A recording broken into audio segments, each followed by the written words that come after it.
Tessa Rutherford had always thought the worst way to wake up was to an alarm clock blaring at 6 in the morning. She was wrong. The worst way to wake up, it turned out, was to a sudden jolt, a searing blue light, and the unmistakable sensation of floating in midair while completely paralyzed. Her mind screamed at her body to move, but nothing obeyed. Her limbs were stiff, her breathing shallow, and her stomach. Oh, her stomach was flipping like it had just been hurled off a roller coaster at top speed. Then came the voices. Alien, guttural, clicking in ways that no human throat should be able to produce. She tried to open her eyes fully, but her vision was blurred, distorted like an old television struggling to hold its signal. Specimen secured, one voice rasped. A primitive as expected. Low muscle density, inefficient cardiovascular system, minuscule brain-to-body ratio. Should be easy to process. Tessa's brain was still rebooting, but even in her hazy state, her first coherent thought was, did they just call me dumb?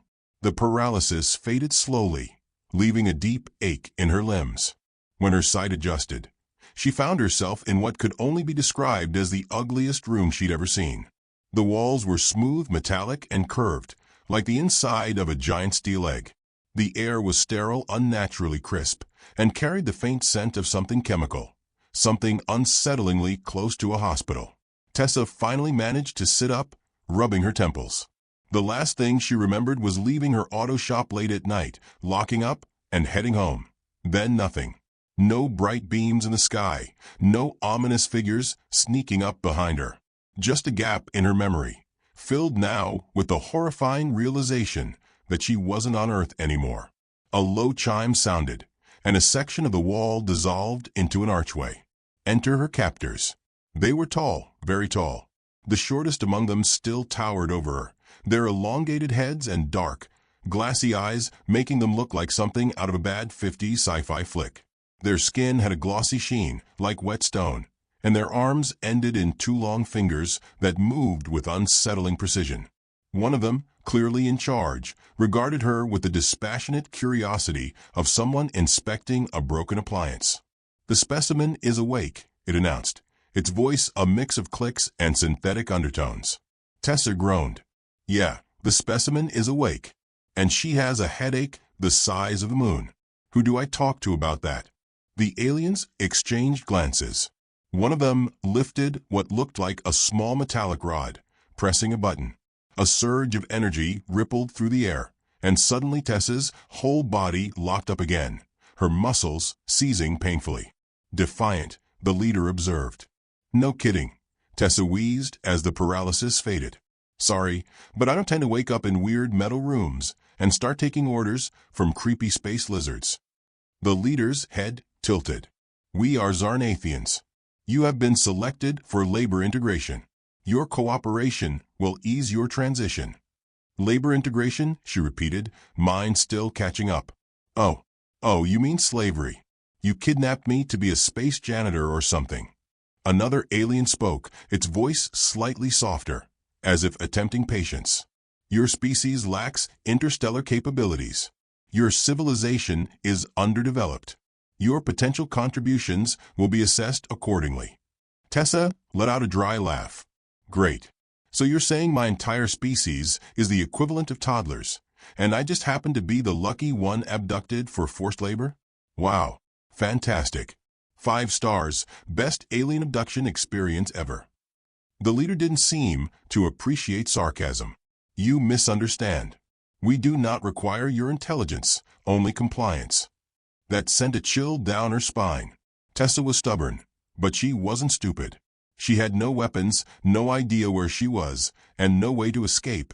Yet, the key to survival was buying time. She forced herself to take a breath and schooled her expression into something resembling submission. "All right," she said, holding up her hands. "You win. I'll cooperate. Just can I get some water or something? My head's killing me." The aliens exchanged glances again. After a moment, the leader pressed something on a sleek panel embedded in the wall. A thin, metallic drone floated into the room, carrying a small container of liquid. It stopped inches from her face, and she hesitated. "What is it?" "Hydration." "Yeah, But like what kind of hydration?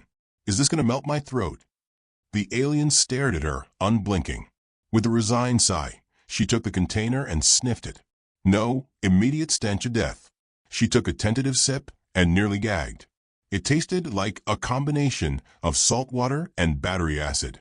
Wow, she choked out. Delicious. Really, just a chef's kiss of a beverage. The leader's expression remained unreadable. We do not require gratitude. Drink. Tessa barely suppressed a grimace, but took another sip, forcing herself to play along. If they thought she was compliant, they'd drop their guard. And when they dropped their guard, she'd figure out how to get the hell out of here. The aliens turned to leave, but before they did, the leader issued one final remark. Humans are not known for resilience. Do not waste your energy resisting. Tessa watched them disappear through the seamless doorway. She sat still for exactly 10 seconds. Then she stood up, stretched her sore limbs, and muttered under her breath, "Yeah? Well, clearly you've never met me." She took a slow lap around the room, studying her surroundings with the practiced eye of someone who had spent her life fixing broken things. The walls were smooth, no visible seams or weak points. The ceiling was too high to reach, but the lighting strips along the edges flickered just slightly, suggesting an access panel somewhere. The only real variable was the console the aliens had used to summon the drone. It was sleek, embedded into the wall, and humming with faint energy. Tessa cracked her knuckles. She'd once rebuilt an entire carburetor with nothing but a set of rusty pliers and a roll of duct tape. How hard could hacking an alien console be? She pried at the edges, feeling for gaps. Nothing. The surface was smooth, too seamless for a simple workaround. Then she remembered the hairpin in her pocket. Miraculously, it was still there, the aliens apparently not considering it a threat. She pulled it out, straightened the end, and whispered, "Time for a little human ingenuity." Sliding the pin along the panel's edge, she felt for resistance. A spark jumped, and the console flickered. Encouraged, she twisted the pin slightly. A jolt of energy zapped up her arm, sending her stumbling back with a curse. Well, that didn't work. The screen flashed with alien symbols, scrolling rapidly. Then, to her surprise, a robotic voice echoed through the room. Unauthorized access detected. Disciplinary action required. Oh crap. Before she could react, the doorway opened again, and 2 Zarnathian guards stormed in.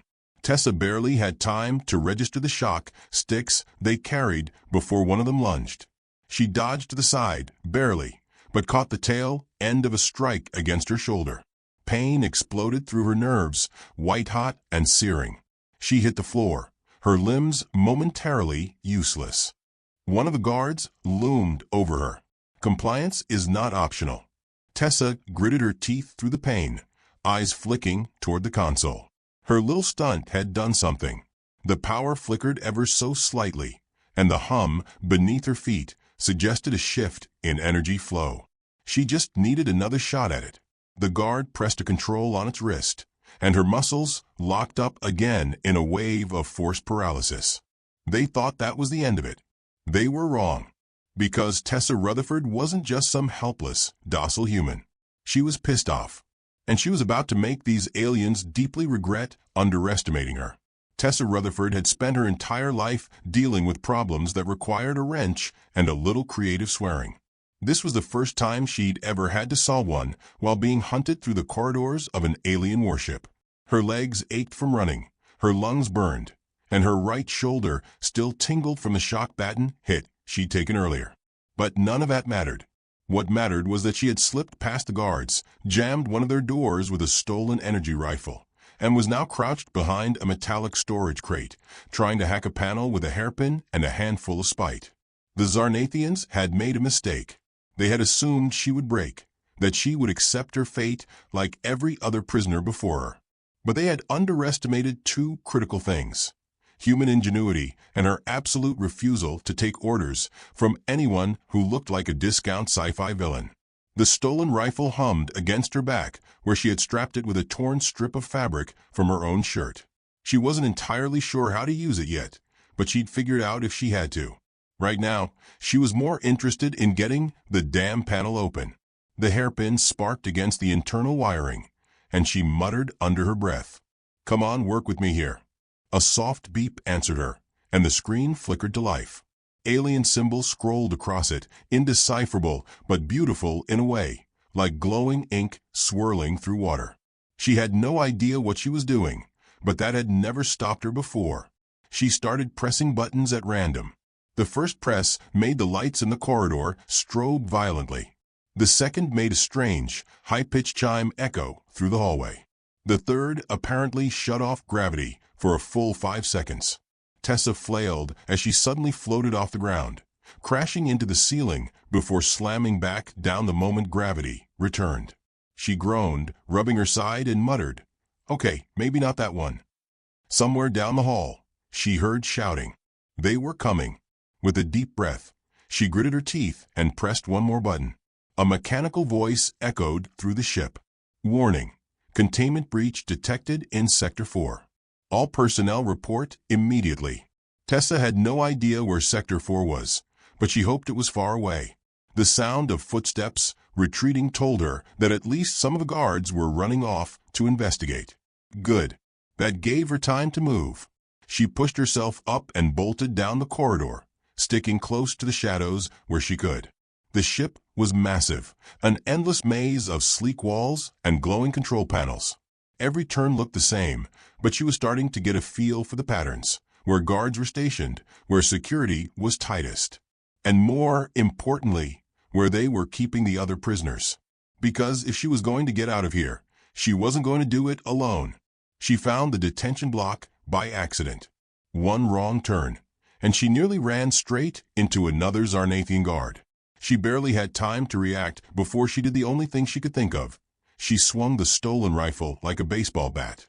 The guard let out a surprised grunt as the weapon slammed into its head, and Tessa winced.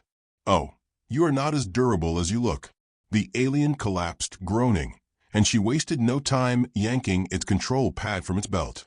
It took 3 tries and some very choice words before she managed to override the cell doors. Metal barriers slid open one by one, and the reaction was instant.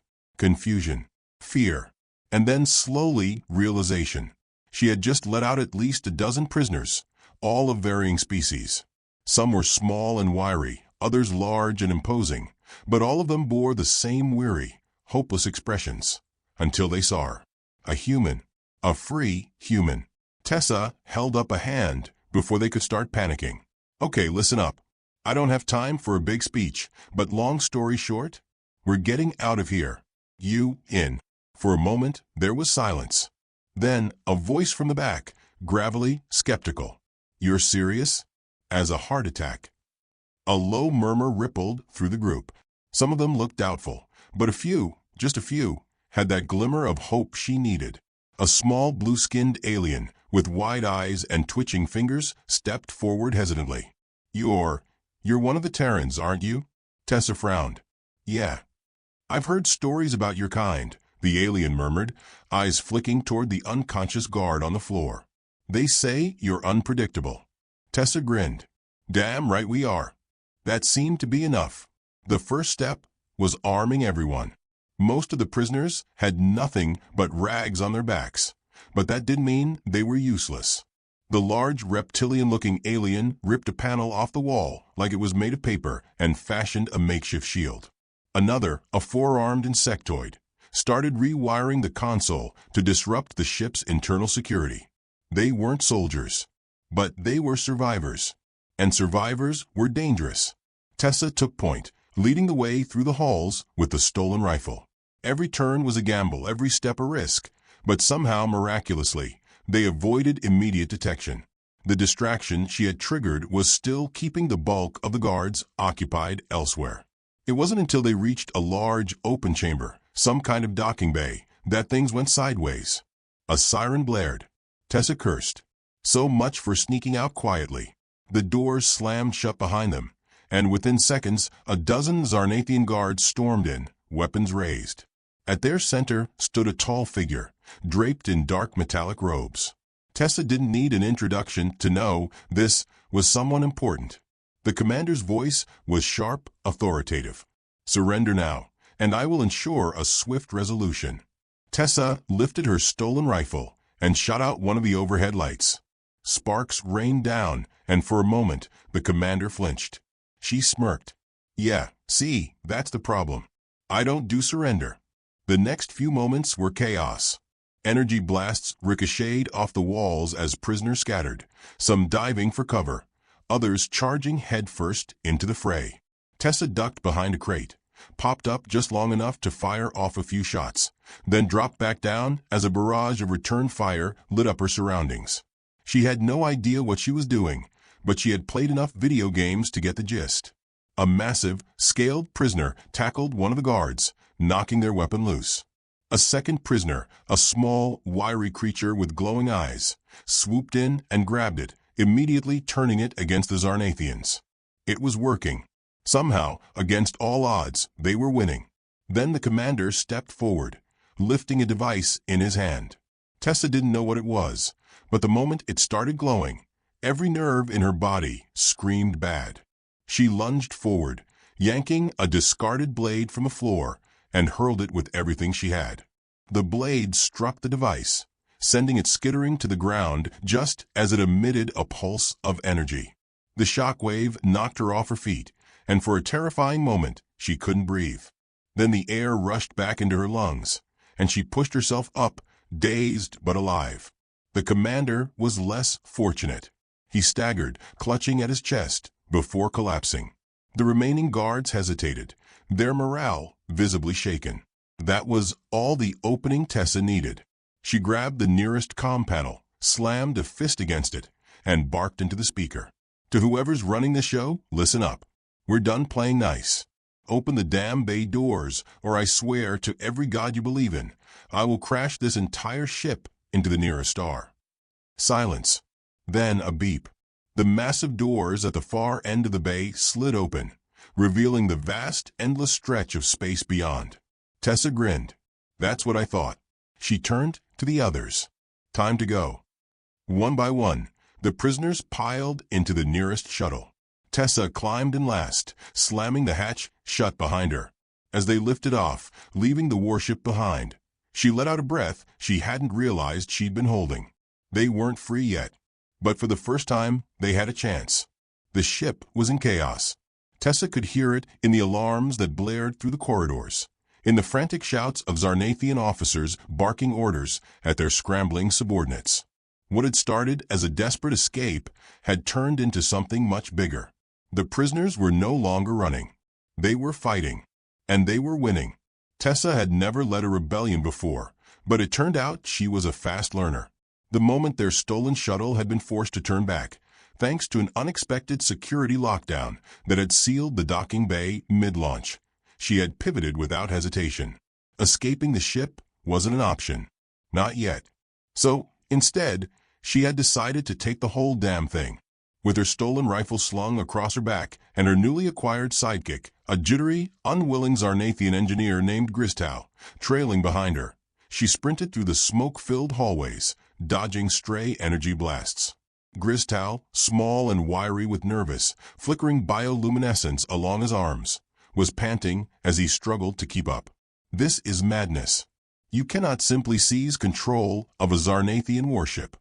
"Watch me," Tessa shot back, sliding behind cover as a trio of guards turned the corner and fired. She popped up, squeezed the trigger, and sent a bolt of energy straight into a nearby conduit. Sparks exploded, and the guards yelped as their weapons shorted out. She grinned. "See? Easy." Gristow made a distressed noise. You don't even know how to operate our technology." "Doesn't seem to be stopping me," she said, sprinting forward before the guards could recover.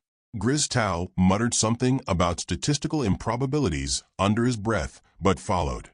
They weren't alone. All across the ship, the other escaped prisoners were rising up. Tessa had expected resistance, but what she hadn't expected was just how many of them were willing to fight. She ducked into a side corridor and found herself face to face with a towering reptilian warrior she had freed earlier. Zagger, a heavily armored brute with a scarred face and a wicked-looking blade strapped to his back. He turned as she approached, his slit-pupiled eyes narrowing. "The human survives," he rumbled, voice like grinding stone. "Damn right I do," Tessa said. "You got any of the others with you?" Zagger stepped aside, revealing at least a dozen figures, prisoners of various species, all armed with whatever they had scavenged from fallen guards. Some had rifles, others makeshift weapons fashioned from dismantled machinery. One particularly creative fighter was wielding a repurposed maintenance drone as a battering ram. Tessa let out a low whistle. "Nice." Zagger nodded. "The Zarnathians grow weak. They do not know how to fight an enemy who does not follow their rules." "Yeah. Well, let's make sure they never figure it out." She turned to Griztal. "Where's the central command station?" Griztal hesitated, shifting from foot to foot. "It's heavily fortified." "I didn't ask how hard it would be. I asked where it is." Griztal sighed in what Tessa assumed was resignation and gestured down a long corridor. "Deck 12. But the command staff?" "Let me guess. Lots of guards, locked doors, and some kind of unbreachable security system." Griztal blinked. "Yes." "Cool." Tessa cracked her knuckles. "I've broken into worse." With that, she started moving. The others followed. The closer they got to the command deck, the more resistance they faced. The Zarnathians had finally stopped underestimating them. Barricades had been hastily erected, automated turrets deployed. But Tessa had played enough video games to know that no defense was impenetrable. She spotted a ventilation duct overhead and smirked. Classic. She scrambled up a nearby console, pried open the duct cover with her stolen knife, and squeezed inside. It was a tight fit, but she had wriggled through worse, like the time she had dropped her wrench into the engine bay of an old Chevy and nearly gotten herself stuck trying to retrieve it. As she crawled through the ducts, she could hear the Zarnathians below barking orders. They were panicked. Good.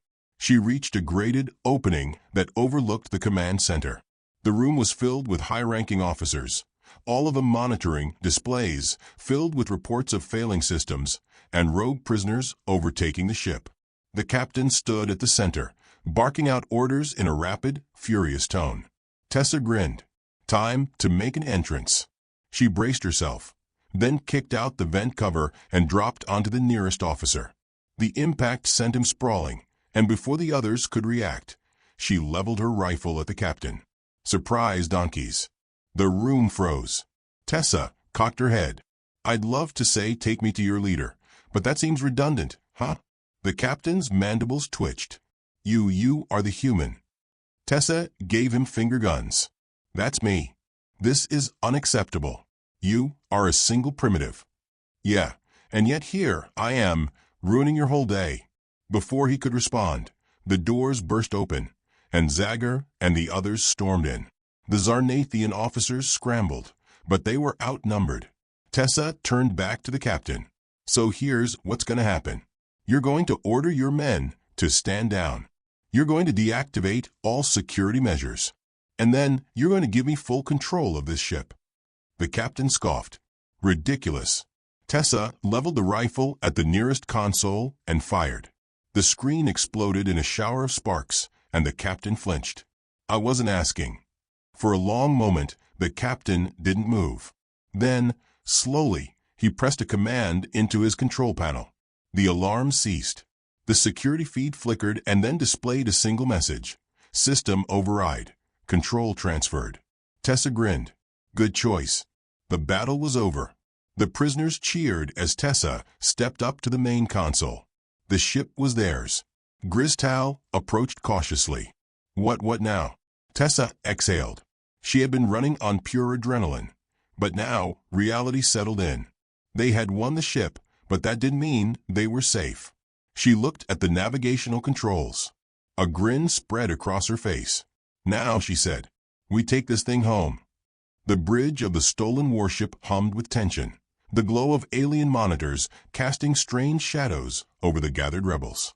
Tessa Rutherford stood at the helm, arms crossed, exhaustion creeping into her bones, but she refused to let it show. They had come too far, fought too hard, for this moment to be anything less than triumphant. The Zarnathian warship, their warship now, hovered in deep space, free of pursuit, but not yet out of danger. Griztal, still twitchy despite their victory, paced beside her, his elongated fingers dancing over a control panel. "The Zarnathian fleet will regroup soon," he muttered.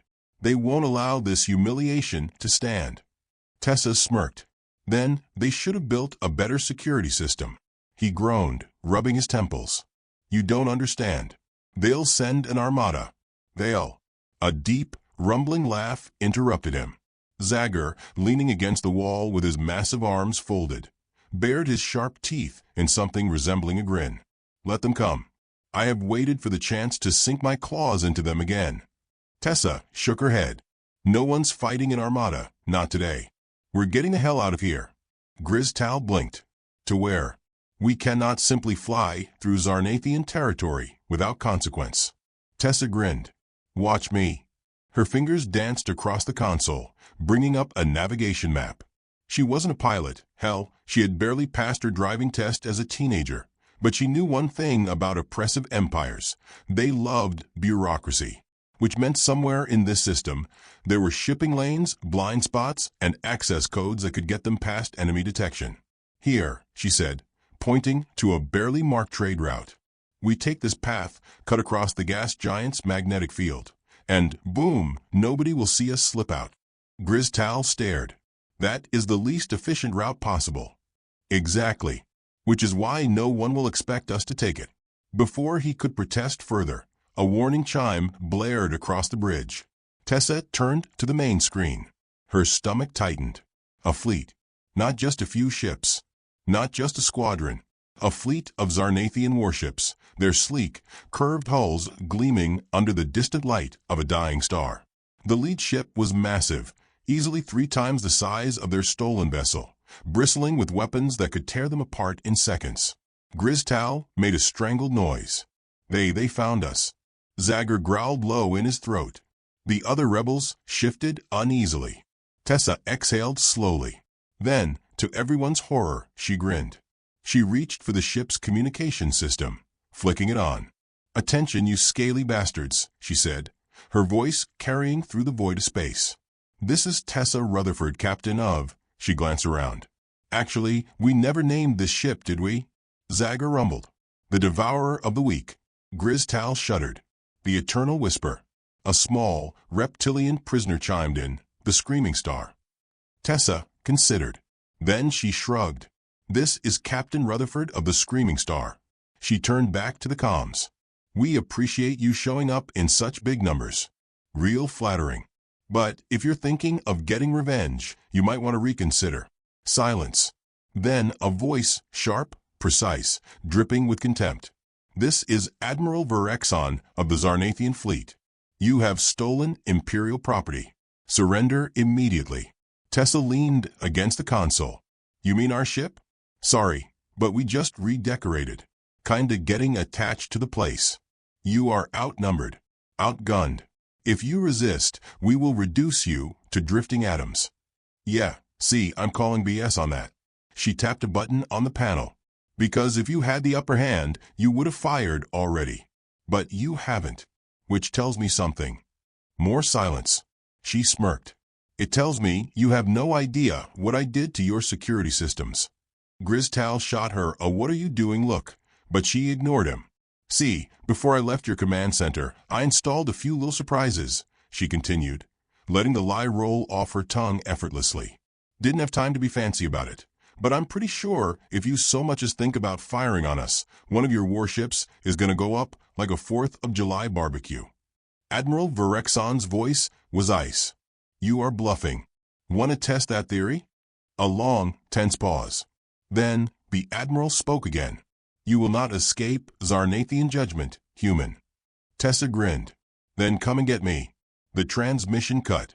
A heavy silence filled the bridge. Griztal swallowed. "They are recalibrating their sensors. They will realize you are lying within minutes." Tessa pushed off the console. "Then we better move fast." She turned to Zagor. "Get everyone to battle stations. If they hesitate for even a second, we punch through their formation and haul ass out of here." Zagor nodded. "It will be done." The ship rumbled as the engines flared to life. Prisoners turned rebels scrambled to stations, and the Screaming Star surged forward, straight at the enemy fleet. For one breathless moment, Tessa thought the bluff would fail. Then, just as they crossed the threshold into the enemy formation, the warships hesitated. It was all they needed. The screaming star twisted through the gap, engines roaring, accelerating toward open space. The Zarnathian fleet hesitated just a second too long, uncertain, unwilling to risk their admiral's wrath if the humans' bluff turned out to be real. By the time they realized the truth, it was too late. The ship surged into the magnetic field, vanishing from their scanners. Silence. Then, cheers erupted across the bridge. Zagger slammed a fist against his chest in triumph. Grizz Tal collapsed into a chair, groaning something about statistical improbabilities. The others hooped and clapped, exhilarated and victorious. Tessa let out a breath, her grip loosening on the console. They had done it. They were free. She turned to the viewport, watching the streaks of light as they hit faster-than-light travel, leaving the Zarnathians in their dust. She felt a slow, satisfied grin creep across her face.